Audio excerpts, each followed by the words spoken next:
Mesdames et messieurs, chers téléspectateurs, bonsoir, bienvenue dans ce journal. Voici d'abord les titres de ce vendredi.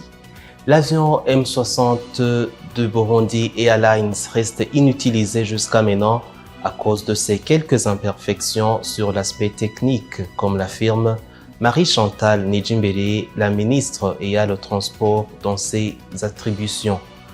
Les Burundais regroupés au sein de la diaspora Nodi vont bientôt faire une construction sur le standard international de 50 milliards de francs. Les détails et les autres informations, c'est dans quelques instants. Bienvenue encore, comme je vous le disais dans les titres, l'avion M60 de Burundi Airlines reste inutilisé jusqu'à maintenant à cause de ses quelques imperfections sur le plan technique, comme l'affirme Marie-Chantal Nijimbere, la ministre ayant en charge le transport dans ses attributions. Reportage de Patrick Hatangiman. En date 17 septembre 2024, la ministre ayant le transport dans ses attributions Marie-Chantal Nijimbere sur les questions posées par les députés concernant les avions appartenant au Burundi mais qui ne décollent pas, ainsi que des vols et cas de corruption qui s'observent aux aéroports, Marie-Chantal Nijimbere a répondu ainsi.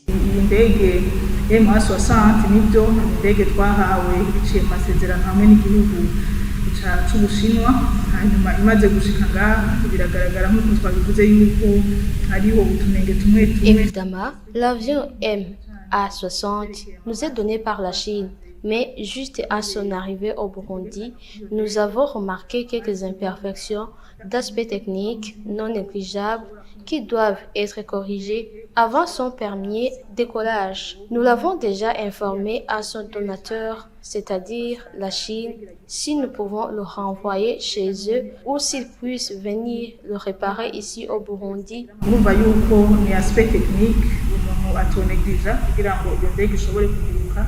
Ikindi naco nuko hariho n'ayandi ma aspect iyo ndege bamaze kugira kuyisuzuma babonye ko byoba ngombwa ko ubwo tunenge twabanza gutosorwa kugira ngo ishobore kuguruka. Ivyo rero kugira utosorwe turamaze kubimenyesha abaduhaye iyo ngabire kugira ngo turabe ingene iyo ndege ishobora gufata inzira ari gusubizwa aho yakoreye bakabanza bagakosora utwo tunenge canke bakaza kubikorera ngaha kugira ngo ishobore gukora hisuzwa amategeko. Nivyo hariho indege iri mu gihugu ca Espagne, Madrid.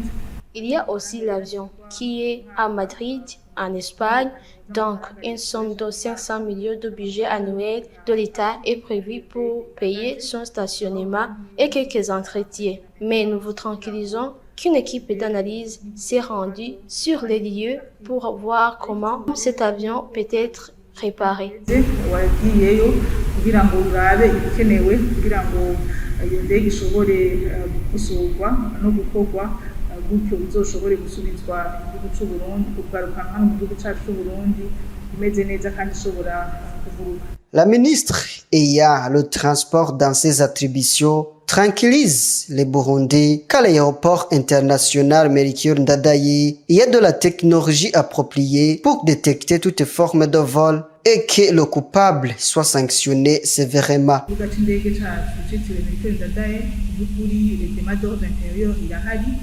Abakozi bose bisunga n'amategeko arahari ariko nta nkunga muri satida yizwe. Chez nous, à l'aéroport international Melchior Ndadaye, le règlement d'ordre intérieur est vivement respecté, même si les imperfections ne peuvent pas manquer. Mais si ça arrive, nous faisons recours aux caméras de surveillance installées et les sanctions s'appliquent conformément à la loi pour celui ou celle qui en soit coupable. Muri ico gihe rero abakozi baraheza bagahanwa ari bihano bitandukanye ari naho bishika abakozi bakirukanwa. Depuis l'an 1968, le Burundi est l'un des pays membres de l'Organisation internationale de l'aviation civile. Les Burundais regroupés au sein de la diaspora Ndundi vont bientôt faire une construction sur le standard international de 50 milliards de francs. Le point avec Keza et la Gloria. L'association Diaspora Ndundi a tenu ce vendredi 13 septembre 2024 au bureau de son siège situé en mairie de Bujumbura une conférence de presse à l'endroit des journalistes en vue de dévoiler le projet de construction d'un immeuble nommé Burundian Diaspora Convention Center. Samuel Ndairagije, président de cette association, a expliqué les détails du projet. La plus grande importance de cet immeuble est qu'il accueillera des conférences internationales, que ce soit des réunions présidentielles ou des sommets de la jeunesse. Les contributions pour la construction de cette infrastructure ont déjà commencé depuis le 17 août dernier et vont continuer jusqu'à la fin de cette année. Nous avons déjà collecté à peu près 300 millions de francs burundais dans seulement 2 pays.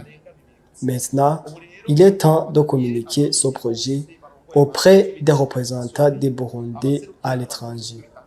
Notre objectif est que le 26 octobre prochain, nous dévoilerons les contributions collectées à travers tous les pays du monde. Gabriel Rufyiri, président de l'Observatoire de lutte contre la corruption, OLUCOM en sigle, et membre du comité de l'association Diaspora Ndundi, a indiqué les objectifs de ce projet.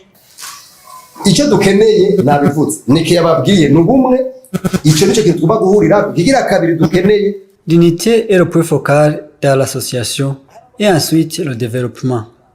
Il y a déjà qui confondent la nation et le parti politique, ou bien avec l'église, ou bien avec une association. Le pays est au-dessus de tout le monde. C'est ce que nous devons mettre avant tout en tant que la diaspora burundaise. C'est le bien-être de la nation. Il faut que tous les Burundais se mettent en tête cette vision. Nous avons une mauvaise habitude que quand nous avons une partie du pouvoir, nous en abusons en s'accaparant les biens de l'association. Mes collègues de l'association Diaspora Ndundi savent que la transparence des choses doit être priorisée. Ibintu by'igihugu, ibintu by'ishirahamwe, ibintu by'iki tukabyita ibyacu.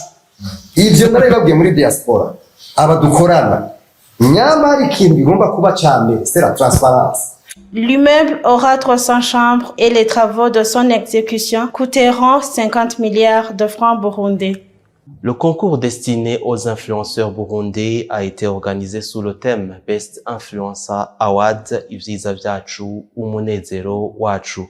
Cela a été annoncé dans une conférence de presse tenue par la radio Irebe FM ce 13 septembre. Reportage de Ange Negrita Ilakoz. Organiser un concours appelé Best Influencer Award, Ivyiza vyacu umunezero wacu, destiné aux meilleurs influenceurs qui donnent une belle image pour le pays, sera pour les autres influenceurs du Burundi exemplaires et le Burundi va en bénéficier, comme présenté par Linda Bouchacha, directrice de la radio Irebe FM qui a organisé le concours. Ce sont des gens qui sont très suivis sur les réseaux sociaux et qui ont de quoi montrer aux autres, de quoi enseigner aux autres. Alors nous avons pensé qu'à travers eux, nous pourrons effectivement atteindre cet objectif de promouvoir l'image du Burundi. Avec bien sûr des objectifs spécifiques. Là, je citerai comme la promotion de la valeur de ces mêmes influenceurs, donc ceux qui vont participer. Ici au Burundi, ils ne sont pas très valorisés. Alors, on a pensé à ce que on puisse promouvoir même leur image pour qu'ils puissent être valorisés dans la communauté. Il y a aussi la promotion de l'innovation dans leur contenu. Il y a certains des influenceurs qui produisent des contenus juste pour le divertissement. Mais cette fois-ci, dans cette compétition, ils auront des thèmes, des sujets sur lesquels ils vont travailler pour pouvoir, je dirais, répondre à cet objectif spécifique de promouvoir les innovations dans les contenus. Certains candidats ont appelé des avantages d'être un influenceur pour le pays, pour eux-mêmes et pour la société. Nous éveillons la conscience des personnes et leur montrer qu'au Burundi, nous sommes capables de faire tout ce que les autres en sont capables de faire, et aussi mieux que les autres pays d'ailleurs. Un influenceur est quelqu'un qui a une connaissance à transmettre à l'endroit d'une autre personne ou à la communauté pour le changement de mentalité. Quand on est en train d'appeler les gens au changement de mentalité, c'est le développement pour le pays, car sans qu'il y ait ces personnes, il n'y aurait pas de développement dans le pays. Dans cette compétition qui a eu lieu pour la première fois et jusqu'à présent, elle a atteint 10 filles et femmes et 11 hommes. La cérémonie de clôture aura lieu le 13 décembre de cette année et le premier gagnant recevra 3 millions francs.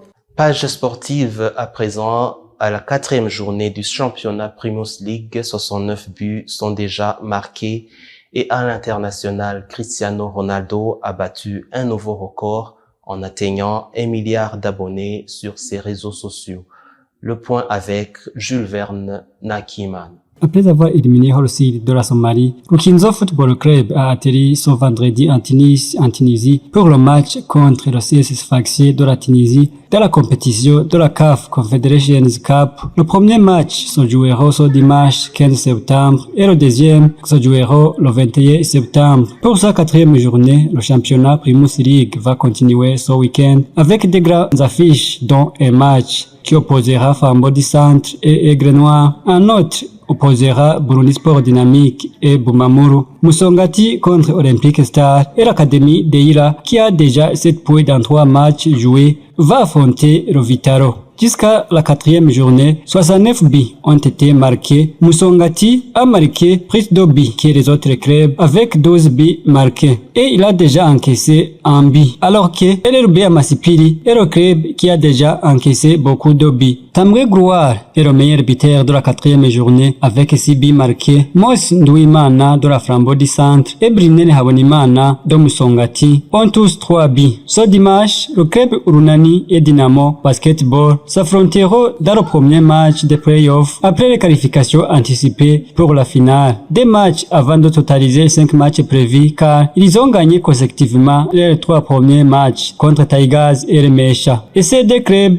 vont aussi jouer à partir de ce dimanche pour la 3e place. À l'international, Cristiano Ronaldo a battu un nouveau record après celui de marquer son 900e but dans les compétitions officielles. Ce soir, Cristiano Ronaldo a atteint 1 milliard d'abonnés sur ses réseaux sociaux. Parmi ces 6 réseaux sociaux, son compte Instagram est le plus suivi avec plus de 639 millions d'abonnés. Et avant de clôturer ce journal, suivez l'actualité internationale. Face au blocage du fonctionnement du gouvernement, plus de 5 mois après son installation, et à la menace d'une motion de censure dont il faisait l'objet, ce jeudi, le président sénégalais a dissous le Parlement dominé par les partisans de son processeur et a annoncé dans la foulée des élections législatives anticipées qui auront lieu le 17 novembre. Le chef de l'État sénégalais a déclaré que le gouvernement garantit la bonne organisation de ces élections et l'expression libre et démocratique du choix du peuple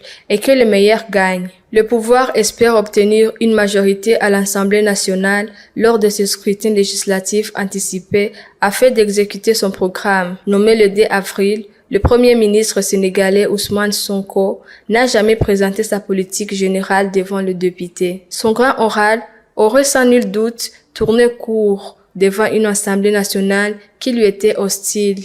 Et au Soudan, le pluie entrave l'acheminement de l'aide humanitaire. Les pluies extrêmes ont gravement entravé l'acheminement de l'aide au Soudan, au Tchad et au Soudan du Sud. Les inondations rendent extrêmement difficile le transport de l'aide à raison des routes inondées et boueuses. S'est inquiété Lenny Kingsley, porte-parole du PAM au Soudan. Les inondations qui se sont abattues sur le Soudan au mois d'août ont touché plus de 3017 personnes. Pour pouvoir intensifier son aide, sauver des vies et empêcher la famine de se propager, le PAM multiplie les moyens pour atteindre le camp de déplacés. Les inondations ont exacerbé l'une des plus graves crises de déplacés au monde, provoquée par la guerre en cours au Soudan.